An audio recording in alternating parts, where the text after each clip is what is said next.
Livros que eu ganhei, que eu comprei, livros que eu li recentemente ou que eu estou lendo. No vídeo de hoje eu vou mostrar as novidades da minha estante. Fica até o final, porque com certeza algum entre esses livros vai atiçar sua curiosidade.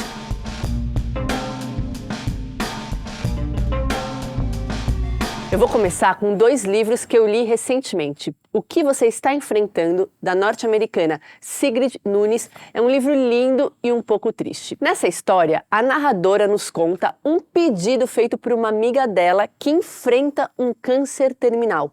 Ela quer ajuda para morrer. Sim, o tema é forte, mas a Sigrid Nunez escreve essa história com muitas camadas de sensibilidade. E o texto, às vezes, até tem um pouco de humor. Nesses dias que a narradora passa na companhia da sua amiga, as duas falam das suas vidas, de amores e desamores, expectativas e frustrações e até do futuro do mundo e da emergência climática. A narradora intencionalmente tenta refinar a sua escuta, para entender o que a amiga está falando objetivamente sobre a sua vida e também o que está subtendido, o que ela não diz, mas de certa forma está implícito. Através dos relatos da narradora, a gente também conhece outros personagens, como um gato de abrigo que conta a sua história e também um instrutor de academia muito disposto a dar afeto. Eu gostei do livro e indico para todo mundo que aprecia histórias mais lentas, que não tem tanta ação, mas sim muita reflexão. O livro foi publicado pela editora Instante e a tradução é da Carla Fortino. Contos de fadas japoneses de Yei Theodora Ozaki é um livro lindíssimo publicado pela Baião, o selo infantil da editora Todavia. A autora foi filha de pai japonês e mãe inglesa. Viveu entre dois mundos. E esses contos tradicionais do Japão foram traduzidos pela Janaína Tokitaka. A Jana já deu as caras aqui em Antofágica. Ela é ilustradora do Morro dos Ventos Uivantes e ela também escreveu um pós-fácil da nossa edição do Mágico de Oz. Nesse livro aqui, além de ser a tradutora, a Jana também foi responsável pelas ilustrações, todas muito lindas, a partir da arte do origami. Eu não sei se dá para ver direito, mas várias imagens são animais e seres fantásticos, e o origami fotografado acentua ainda mais a dimensão artesanal do trabalho do ilustrador. Eu achei que ficou bem bonito, gente. O nome do livro já conta tudo. Aqui você vai encontrar contos de fadas, ou seja, histórias maravilhosas, mágicas, com eventos surpreendentes. Eu gostei de todos os contos, em especial do primeiro, Meu Senhor Saca de Arroz, e também do A História do Homem que Não Queria Morrer, que fala de Sentaro, um homem que viaja nas costas de um pássaro em direção ao país da vida perpétua. Aliás, gente, os nomes dos contos são todos peculiares e já te transportam para um outro universo. Momotaro, ou A História do Menino Pêssego, Imperatriz Jokwa e as Pedras de 5 Cores, e O Lenhador de Bambu e a Criança da Lua, entre outros. Eu gosto muito dessa forma narrativa, os contos de fadas. Aliás, eu fiz um videocast de 4 episódios com a própria Janaína Tokitaka. Se chama Era Uma Vez. Eu deixei o link aqui na descrição do vídeo para você dar uma espiadinha. Aqui no canal eu também já fiz vídeos sobre contos de fadas e sobre literatura do Japão. Os links todos aqui na descrição. Do Japão milenar, vamos para o Brasil atual. O Homem Não Existe, Masculinidade, Desejo e Ficção, da pesquisadora, crítica literária e professora de literatura Lígia Gonçalves Diniz, é a minha leitura do momento. Gente, eu jamais achei que eu daria gargalhadas com um livro de teoria literária, mas é isso que está acontecendo. A autora escreve com muito humor. Algumas passagens são super espirituosas. Mas, Lívia, de onde vem tanta graça? Qual o tema do livro? Os homens. Nesse livro, a Lígia Diniz fala da representação dos homens na literatura e faz um duplo movimento. Para falar de literatura, ela usa alguns conceitos da psicanálise, mostrando inclusive o machismo por trás desses conceitos. E ao mesmo tempo, ela diz que de forma nenhuma a gente deve deixar de ler autores homens. E eu não poderia concordar mais, porque eu adoro ler histórias escritas por mulheres, desejo que a literatura feita por elas chegue cada vez mais longe, mas eu não gosto dessa ideia de que não é mais para ler livro escrito por homem. O título do livro, O Homem Não Existe, faz referência a uma famosa frase do psicanalista Jacques Lacan. A Mulher Não Existe. E o que, ao meu ver, torna esse livro tão especial é o uso que a autora faz das suas próprias histórias com homens, marido, namorados, amigos e também algumas histórias das suas amigas. Eu tô adorando esse livro, leio sempre que posso, inclusive nas aulas de natação do meu filho. Ele lá na piscina aprendendo nado borboleta e eu dando gargalhadas com as histórias clássicas de Príapo, que tinha um membro muito avantajado.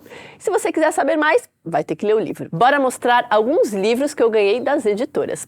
A novíssima Seiva, iniciativa do Daniel Lameira, ele mesmo, um dos fundadores da Antofágica, me enviou 3 livros pra lá de saborosos. Anatomia da História, 22 Passos para Dominar a Arte de Criar Histórias, do John Truby, é um livro que eu adoro. Eu já tinha lido esse livro em inglês e fiquei super feliz sabendo que ele finalmente está disponível aqui no Brasil em português.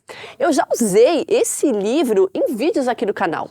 É um livro bem importante e fundamental não só para quem quer escrever histórias, mas para quem quer aprender a ler melhor as histórias, a interpretá-las, a analisar narrativas. Esse é um livro bem acessível, não se assustem com o tamanho, cheio de bons exercícios, indicações de filmes, fundamental tanto para quem quer entender melhor a anatomia da história, quanto para quem quer escrever. Arte e Medo, do David Bayles e do Ted Orland, é um livro fundamental para todo mundo que deseja criar alguma coisa. Pode ser um texto, uma música, uma fotografia, um podcast, uma peça de teatro. Se você já sentiu internamente o impulso criativo, mas não deu sequência a ele por medo ou por uma sensação de inadequação ou constrangimento, esse livro vai te ajudar muito. Entre outras coisas, ele fala sobre a coragem que a gente precisa ter para criar e também traz ótimos insights para aprender a lidar com a rejeição e também com esse processo contínuo de autoaceitação. Eu li rapidinho, é um livro fluido, vocês vão adorar. Como Ser Artista é um livro do Jerry Saltz, crítico de arte da revista New York e do site Vulture. Ele já venceu o prestigioso Prêmio Pulitzer e também deu aulas de arte em museus como o MoMA, o Guggenheim e o Whitney. E livro de crítico de arte, você deve estar pensando, eu não vou gostar, deve ser chato pra dedéu. Nada disso. Se tem uma pessoa que descomplica os assuntos, é o Jerry Saltz. Ele fala de arte de uma maneira tão pé no chão e com ótimas sacadas, que é impossível não sair da leitura totalmente convencido, convencida de que sim, ser artista é pra todo mundo. Eu adorei algumas ideias dele. Por exemplo, tenha um cérebro galáctico, e o que você não aprecia é tão importante quanto o que você aprecia. Aliás, eu separei um trechinho desse capítulo. As pessoas sempre declaram que a pintura está morta, o romance está morto, a fotografia está morta, a história está morta. Não seja um coveiro do mundo da arte. Não tem nada morto. Não diga eu odeio pintura figurativa. Nunca se sabe quando o seu próprio gosto poderá lhe provar o contrário. Pois é, gente, nada de ser o Zé do Caixão da arte. Ela está vivíssima por toda parte, se transformando. Aprender a apreciar e a criar arte são processos que enriquecem muito a nossa existência. Bom, deu pra ver que eu curti o livro, né? A edição tá lindíssima, tem várias fotografias e pinturas de diferentes artistas. Da Globo Livros, eu ganhei O Mito do Mito, de Foi de Louco, Todo Mundo Tem Um Pouco, da Rita Lee. Esse livro veio nesse saquinho aqui, meio preto, meio transparente, e também com uma eco bag que provavelmente é linda, mas eu nem abri ainda. Pelo que eu pesquisei, esse é um livro inédito da própria Rita Lee, uma ficção misteriosa com toques de realidade. A história tem um consultório em um casarão no centro de São Paulo, um médico que só atende depois que o sol se põe e uma cantora muito inquieta em busca de respostas. Eu não sei ainda quando eu vou ler, mas eu fiquei bem curiosa. Da editora Goya, eu recebi Lições sobre a Vida Feliz, do filósofo clássico Sêneca. Esse livrinho não poderia ter chegado em uma hora melhor, porque nesse momento da minha vida eu ando interessada em entender melhor o que é a filosofia estoica, que inclusive tá na moda, né, gente? Aqui no YouTube existem vários vídeos sobre o tema. Para entender, então, o estoicismo, nada melhor do que ir na fonte. Lúcio Aneu Sêneca foi um filósofo importante no período imperial romano. Além disso, as suas obras desempenharam um papel importante na retomada das ideias estoicas no Renascimento. Nesse livro, o filósofo tenta responder a algumas perguntas. Como viver bem em um mundo em constante mudança? Como manter a serenidade diante das adversidades? Qual é o propósito do sofrimento? Eu já dei uma folheadinha no livro e percebi que Sêneca fala sobre ação e contemplação, sobre como viver de acordo com a natureza, sobre ócio e prosperidade, sabedoria e tolice. Bom, eu adoro os clássicos e não acho má ideia consultar os filósofos da antiguidade sobre como viver melhor.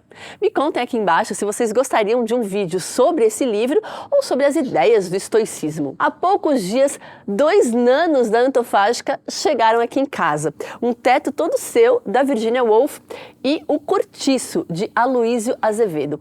Eu adoro pegar os nanos e colocar lado a lado com os nossos livros de capa dura. Eu sempre fico espantada sobre como uma mesma história pode ter interpretações visuais tão diferentes. E particularmente, eu adorei a capa do Cortiço, porque essa tipografia que remete ao picho, tão presente nas cidades, nas aglomerações urbanas, trouxe uma camada arrojada, contemporânea para a história que tem tudo a ver. E para terminar esse vídeo, eu vou falar dos livros que eu ganhei de presente de aniversário. Sim, no último dia 19, eu fiz 39 anos.